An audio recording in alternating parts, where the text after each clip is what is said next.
शिमला संसदीय क्षेत्र से कांग्रेस प्रत्याशी विनोद सुल्तानपुरी आज और मुख्यमंत्री सुखविंदर सिंह सुक्खू और कांग्रेस प्रदेश अध्यक्ष प्रतिभा सिंह की अगुवाई में उपायुक्त कार्यालय शिमला भी अपना नामांकन दाखिल करने पहुंचे।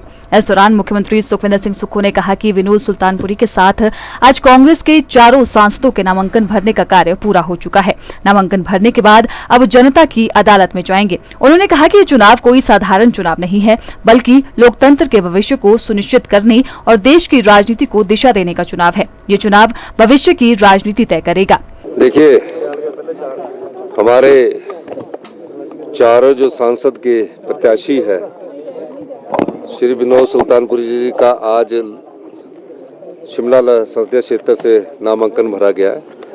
चारों प्रत्याशी के हमारे नामांकन भरने का कार्य पूरा हो चुका है और निश्चित तौर पर अब नामांकन के बाद हम जनता की अदालत में जाएंगे। मैं चारों संसदीय क्षेत्र में गया हूँ। चारों संसदीय क्षेत्र में हम जनता की अदालत में गए। ये चुनाव कोई साधारण चुनाव नहीं है।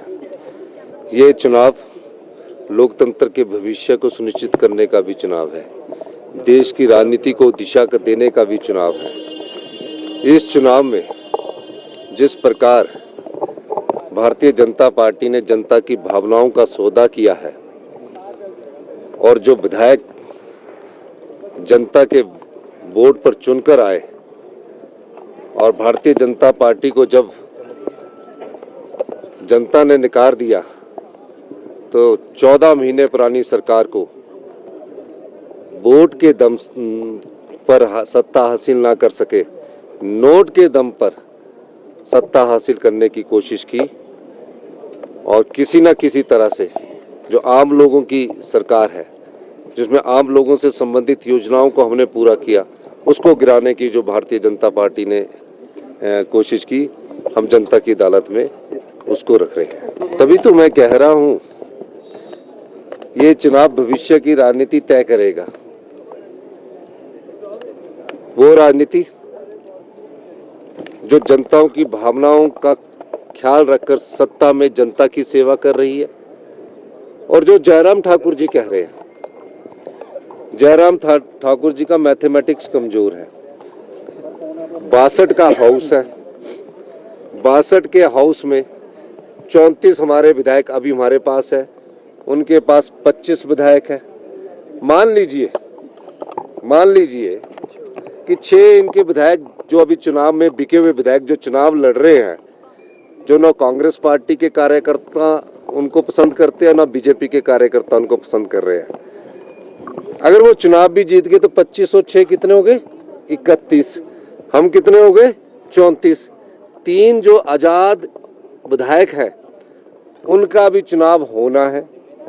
कब होना है, किसके साथ होना है, तब वो कहेंगे उस समय सरकार बनाएंगे। वो 5 साल आने वाले नहीं है। उन्होंने जो दर्जी के पास कोट सिलने को दिया हुआ है, वो उसी दर्जी के पास रहेगा उनका। तो उनको यह बोल देना। और अब उन्होंने महंगा सूट खरीदा होगा, क्योंकि सोचा होगा, सपने तो देखने हैं ना। उन्होंने 29 तारीख का सूट दिया हुआ, पता लगा कि दर्जी से भी सूट को वापस नहीं लिया है इन्होंने। तो बोलना वो अगले 5 साल बाद अगर जनता उनको चाहेगी, अगर हमने अच्छा काम किया तो हमें चाहेगी। तो ये जनता तय करती है, जयराम ठाकुर जी तय नहीं करते। तो उनको बोलो कि मैथमेटिक्स में थोड़ी सी निपुणता हासिल करे। वहीं विनोद सुल्तानपुरी ने कहा कि अभी लड़ाई शुरू हुई है और अपना बेहतरीन प्रदर्शन करना है और लोगों के मत को मेहनत करते हुए जीतना है। मेहनत करनी है, अभी तो लड़ाई शुरू है और अपनी तरफ से जो बेस्ट हो सकता है अपनी बेस्ट परफॉर्म करना है। लोगों के मत को हमें मेहनत करते हुए उनके दिल को जीतना है, उस पर काम कर रहे हैं। बहुत अच्छा। देखिए, कई बार लोगों से पूछ लेना चाहिए, खुद नहीं बोलना चाहिए।